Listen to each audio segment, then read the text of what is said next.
I just had a really interesting conversation with Lizzi Cutler.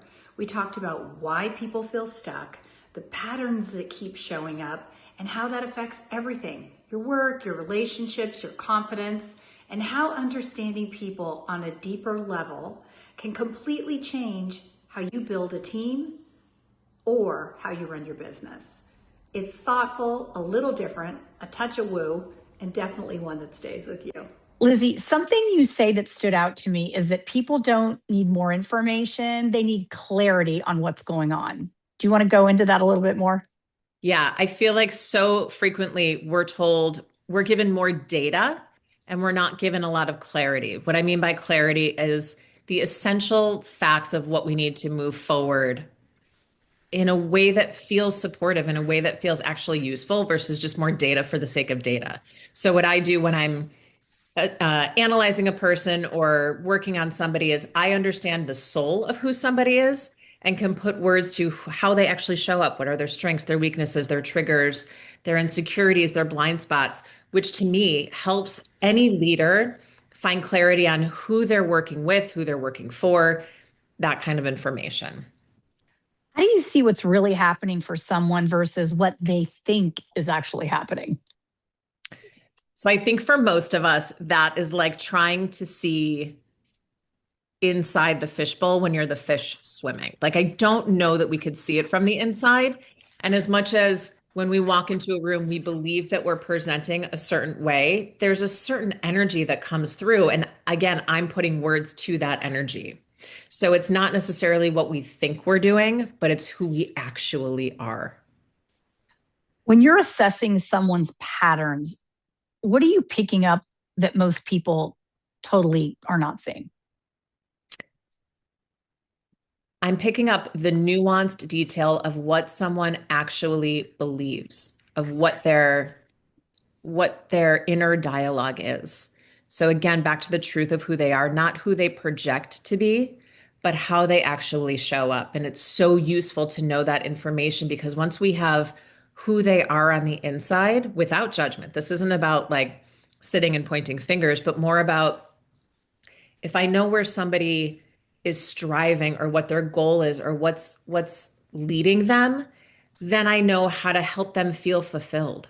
So as a leader, when I know what somebody actually wants and how they actually feel seen, then I can show up for them in a way that's landing. How do people receive that when you speak to them and you like that you've visualized something or you've noticed something? Do they receive it well or some people defensive? How does that go for you? Luckily, I only do it when asked. So I try not to be, I call it the town crier, where someone will walk in and say, like, you've got this thing all over you. And I don't do that. It's not that I try, I won't do that. Mm-hmm. And I think that most people, because I'm coming at it without any judgment, but coming at it more of this is how to find your groove. This is how to find your flow. This is how to get back into alignment with your soul and your whole purpose here. It's not coming from a place of what you need to work on. It's coming from a place of here's how to enhance everything that you are and what's running on the inside. So it's like how to meet your highest potential. And most people are pretty stoked to get tangible information on how to Right. meet the highest potential. So it comes from a place of love and respect. Do they receive it in a way that they're like, okay, I get it, and they change it? Or are there little tweaks that they change about their way they're presenting to themselves? Or Yes how and does no. that look? So the way that I have experienced that we can actually shift, the first step is in acknowledging. So Right, the right. first thing that most of us have to do is say like, holy crap, yeah, that is true. That is how I feel on the inside. And that is how I act and how I respond and how I feel. And once we notice it, it's like now our conscious mind can start watching what our subconscious is doing. And the inner child is no longer running the program. So the inner child can be present and can be a part of it, but she's not driving the bus anymore. And so there are micro shifts that start happening along the way. I try to say it's like turning a cruise ship versus a race car. We want Right. it to happen slowly so that our nervous system can acclimate and hold those shifts versus like a quick change and then we go back to our old ways. What are the most common blocks that you see that keep people from being aligned or being stuck? So when I'm talking about a block, I'm looking at the things that we learned when we were usually between the ages of like 5 and 9 that we believed to be a fact, as big a fact as like if the stove is on, it will burn your hand.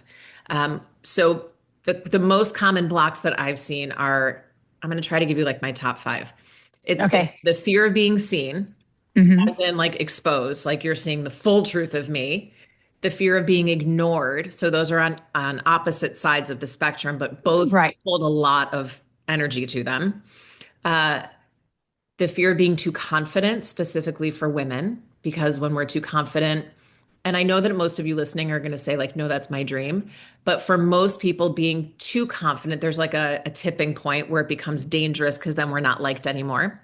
Hmm. And then the two like biggest kahunas, the biggest matzo balls, as I like to say, are the fear I won't be good enough and the fear of being alone.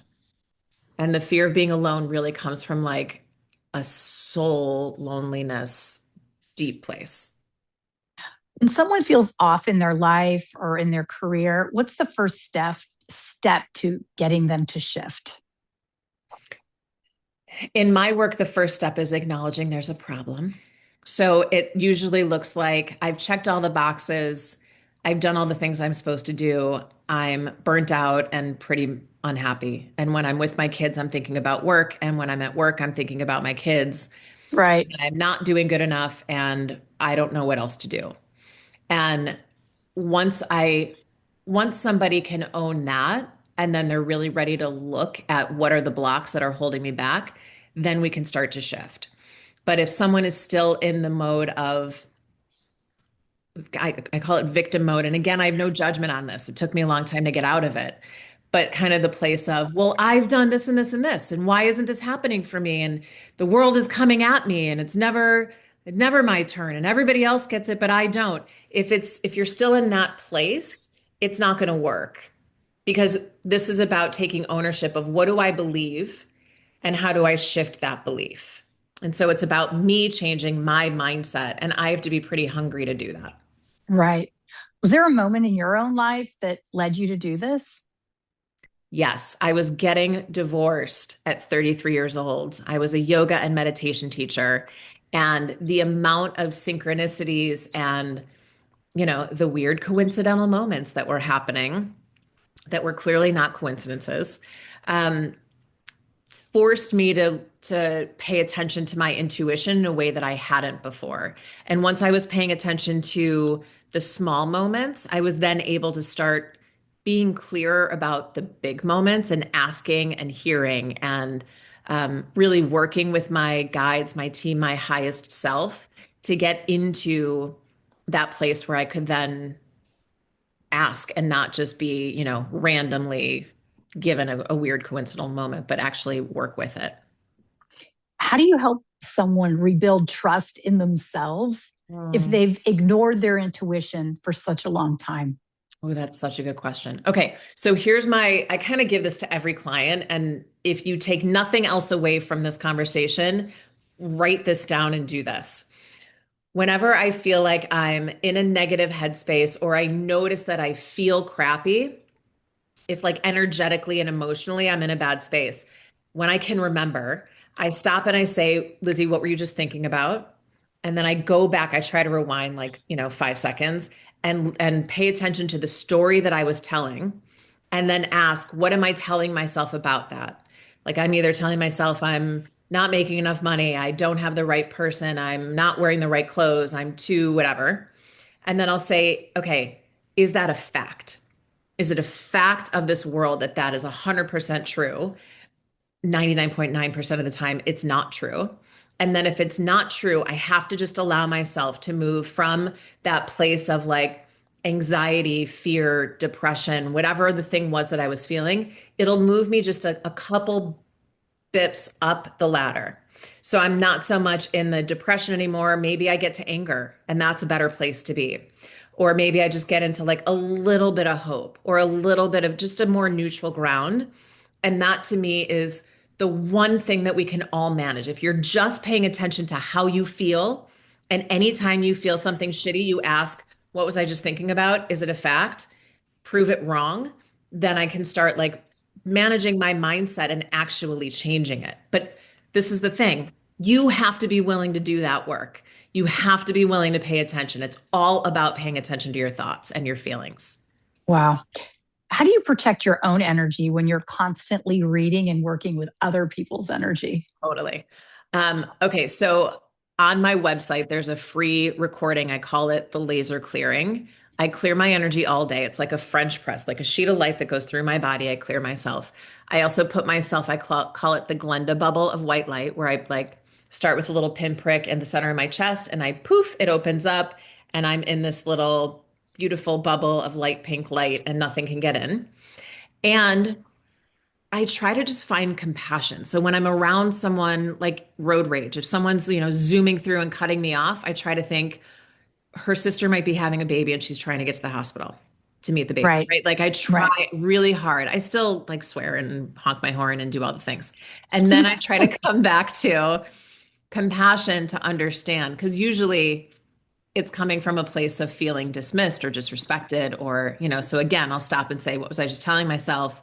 I'm telling myself that they're not safe and they're putting me in danger. Is it a fact? It was for a half a second and then everything was fine. Okay, then let's move on. And that's really like protects my energy from spiraling into the negative. Right. You're also focusing on working with business leaders and teams, which I absolutely love. Why is alignment so important at the leadership level? So I am a firm believer that no matter how incredible the product is that a company is selling, if you don't have a great culture and a great team, it's not going to be a successful company. And it might be financially stable and it might be okay, but it's not going to thrive the way it potentially could. So if the people at the top, if the leadership at the top is seeking and helping every single person working at the firm to match their soul's potential and to be in alignment with their soul's potential so that they're growing and thriving and expanding in a way that feels good for them, not just good for the company. In my experience, everything thrives, everything blooms then. Everything becomes an alignment. And when I think of flow or I think of alignment, I think of like when I get like 10 green lights in a row. And that to me is what starts happening to a company when it's in that position. So when the leadership is truly connected and committed and aware of how do I get these people working here to feel like a fuck yes, I get to go to work on Monday, then we're cooking with gas. Like now we can create something amazing. Right. You're getting the flow going in a positive way for the whole team. Yeah. What's a shift a leader can make today that can help their team actually thrive? My favorite thing that I've done with teams, and I've done like workshops and coaching with teams directly. And I think the coolest moments are when a leader will sit down and say, what is something that you've seen go down, or what's a role that you've seen in this organization that feels like something you would like to step into in 3 years, 5 years, 10 years, and then invite them into meetings. Invite them in to see what does this actually look like? Is this actually what you want? Is this thing that you think you're working towards something that you really desire? And if it is, come witness it and then let us help you get there. Let us help you groom to be the next generation of that role. Because in a great organization, everyone keeps moving up. And Right. we want everyone to be in the role that they want, not in the role that we think they're good at. We want there to be like, connection there. How can you trust your intuition when you're making big decisions? So this I love teaching. I teach this in I teach a class about how to increase your intuition in the workplace. And I teach the 5 different ways that intuition usually comes through us. And for each person, it's different, which is why I'm telling you that. So I think it's really important for every human to understand where their body is telling them yes and where their body is telling them no. And for everybody, it's different. For a lot of us, it might be your throat, it might be your heart center, it could be, we think about like the gut check. For some people, it's in their low back. So if you lay on your bed and are totally neutral and start asking a bunch of different yes no questions, over time, you will start to pay attention and start to feel. Sometimes the yes feels like expansion, sometimes it feels like a contraction, and vice versa. So it's truly dependent on your body. And I'll usually, if I'm making a big decision, I will lay on the floor, close my eyes, and I'll still test because it could show up in different parts of my body at any given day. So I'll test and I'll ask a bunch of different yes nos, then I'll mix up the yes nos and then I'll ask it. And it's my body doesn't know how to lie to me. Your body does not know Right. how to lie to you. Right. So it's just about like, okay, how do I quiet my brain down and get rid of all of the justification for the yes and the no and let my body answer the question because she knows. Do you think people like question, like doing this yes and no questioning to ourselves? Do you think the voice inside your head people don't trust? 100%. 100%. And I think it's hard to understand. First of all, I think that we are taught out of our intuition. I think we're Hmm. taught out of it as young children, even, and I know that this is like not why our parents are saying this, but even when our parents say, go hug Aunt Lizzie goodbye, she's leaving. I don't want a hug. It doesn't matter. Go hug your aunt goodbye. Give a really big hug. But that kid's body is saying, I don't want to. And we Right. point them, right? Right. Or, and that's like a body thing. But even like, do you want this or this? And the kid says neither. Well, you have to. So like, let's go, right? Like we're going to school. I don't care that you don't want it. You have to. And so we go. And I think a lot of what our culture, again, I'm not saying that we cannot do this because I understand Right. like system and order, but Right. so much of what we're taught is teaching young people out of trusting themselves. And I think what I'm trying to do is help them. It's not that I'm teaching you something you don't already have. I'm just helping you uncover all the crap that's been put over it. Right. There are different voices in our head. So um, I can sort of sense when it's my 3D Lizzie self saying, yeah, you should do that. You should do that. You should do that versus yes or no. How can leaders create aligned, high performing teams? I think that has to start with an incredible balance of having the right people in the right roles and being willing to let them move as the company evolves and listening to what people want and what they're saying they want to learn and what they're actually good at and finding some kind of balance between all of those. Again, no job is going to be perfect. I understand that leaders also have to like get shit done and somebody's got to do it. So I'm not saying that 100% of everything is going to be 100% perfect. And I think that too often leaders don't know what their team members want and what they're actually good at because they're taking the job that's available. And so there's a lot of missed opportunity for a lot of natural talent and a lot of expansion and a lot of like really beautiful genius work because it's not the role that was open when they needed a job. And so I think communication and understanding not just what like part of what I come in and do is help people understand this talent that you have doesn't know that she's really incredible at this thing over here. Let's give her a shot and watch her thrive. But she's never been given the opportunity. So she doesn't even know that she's good at it. But whatever, for whatever reason, I can see that.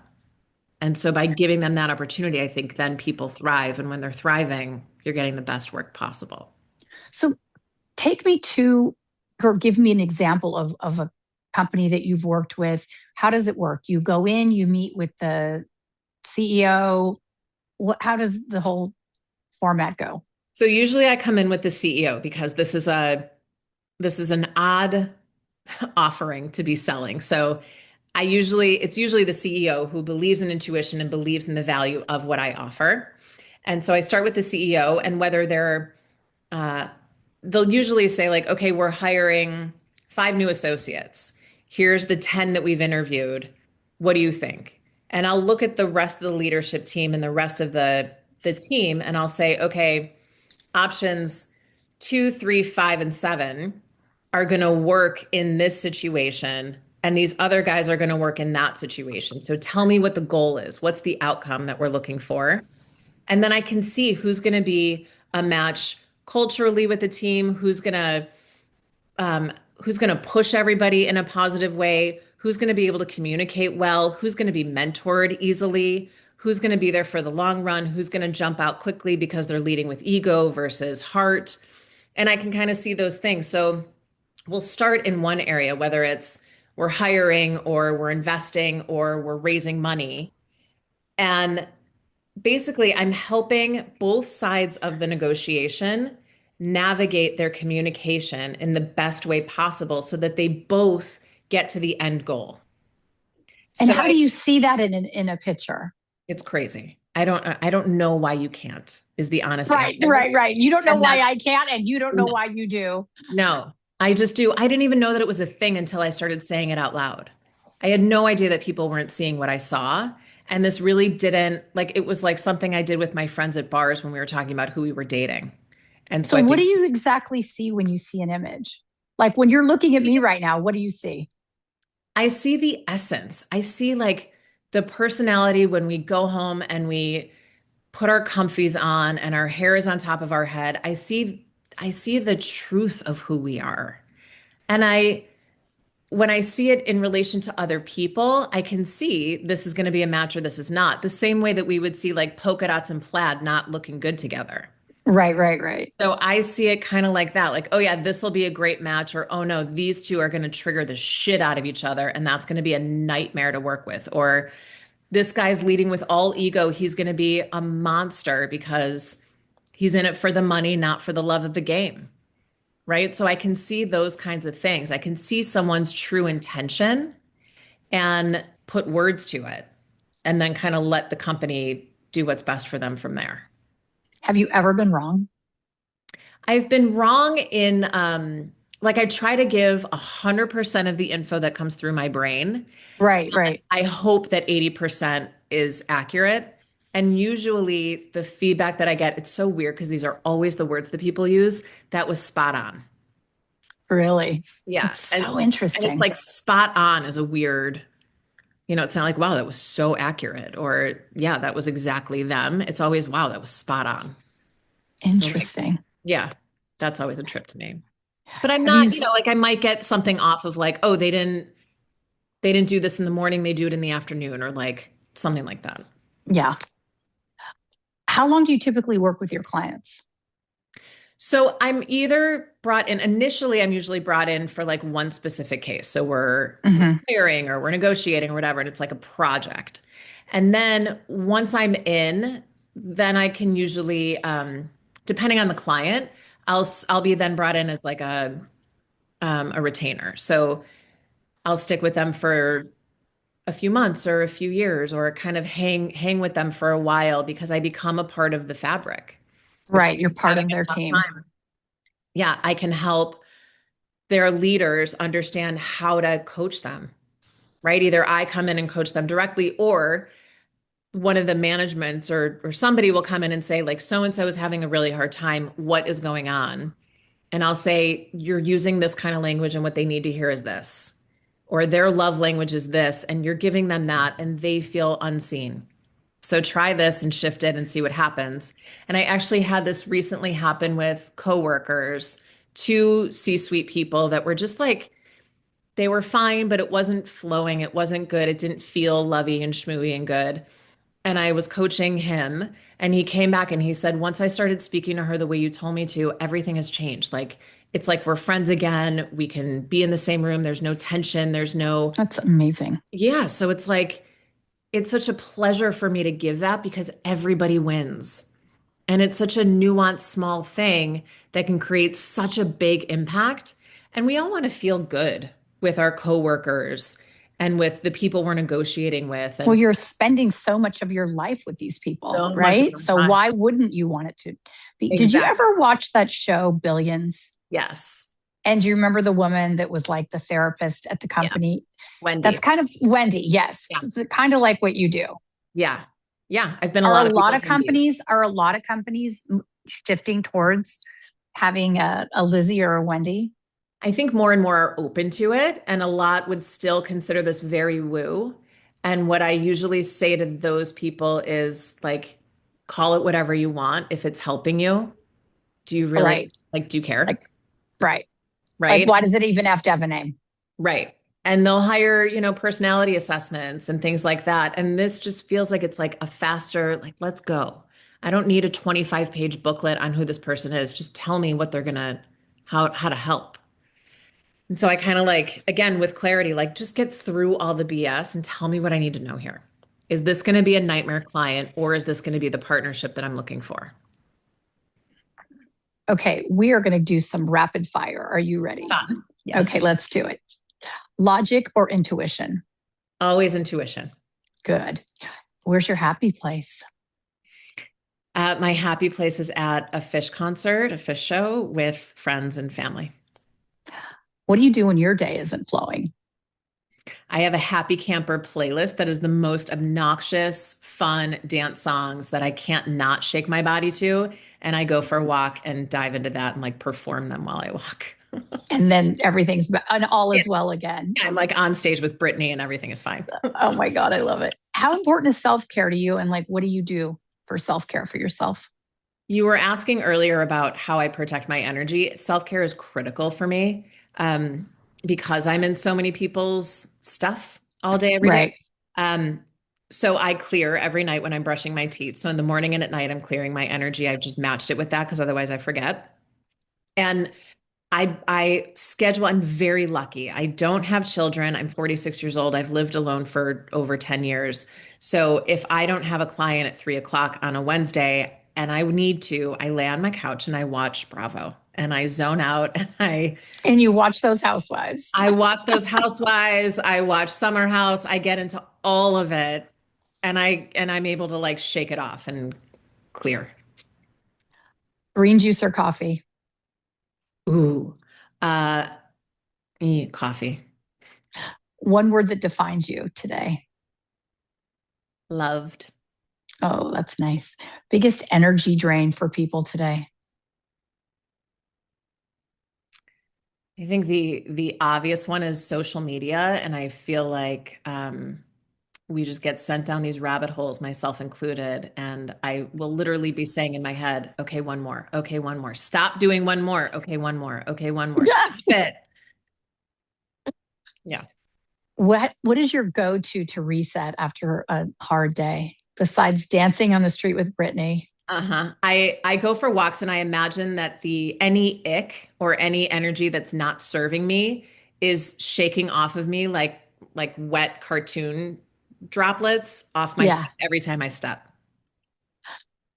What what is a non-negotiable for you in your daily life? Water all day long. I am peeing It's all day everything. I know. everything. I'm the Yeah, same.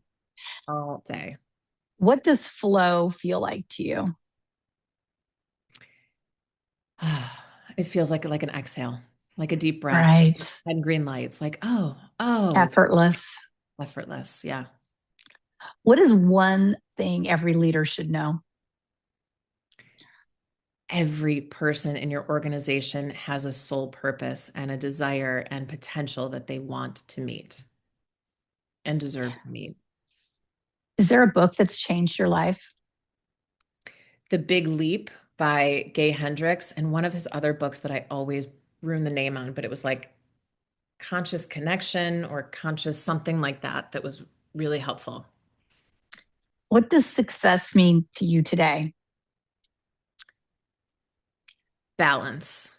I'm in a new relationship. I'm in a relationship that's been about, I think, 8 months now. And it's the first time that I have felt truly seen and loved and um, finding a really interesting balance of staying true to myself. And after having done all this work on learning how to love myself the right way, trying to stay really connected to that while also letting someone else show me that love.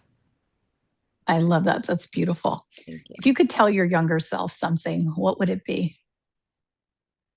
It's all coming together. Just sit tight. It'll all work itself out, right? That's getting there. And by the way, I hated it anytime somebody told me that.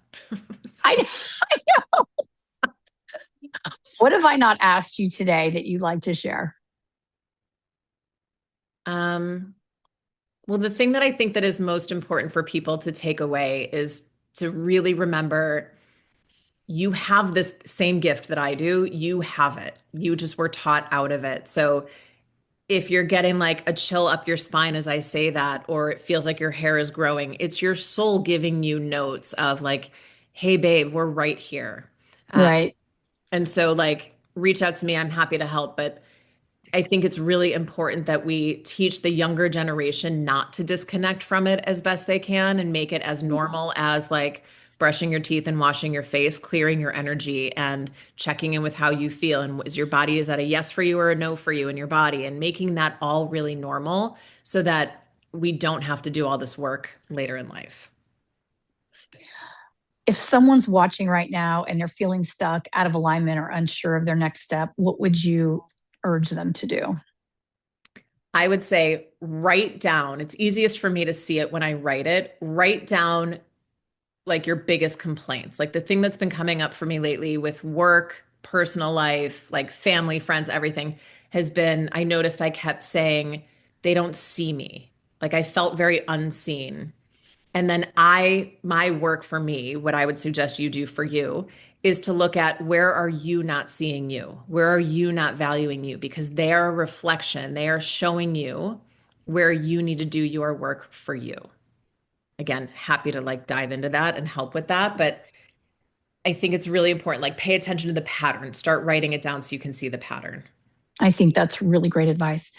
For everyone that's watching, if you're feeling stuck or just off, this work is really about coming back to yourself and getting clear again. Lizzi has been very generous to offer 20% off on one energy alignment session with the code FLOW, which will be in the show notes. Lizzi, thank you for being here so much. This has been Thank you, so Christina. interesting. I am so grateful. Thank you for your patience. Such a pleasure. Thank you so much. I'm Christina Flack, and I'm too busy. I'll see you next week.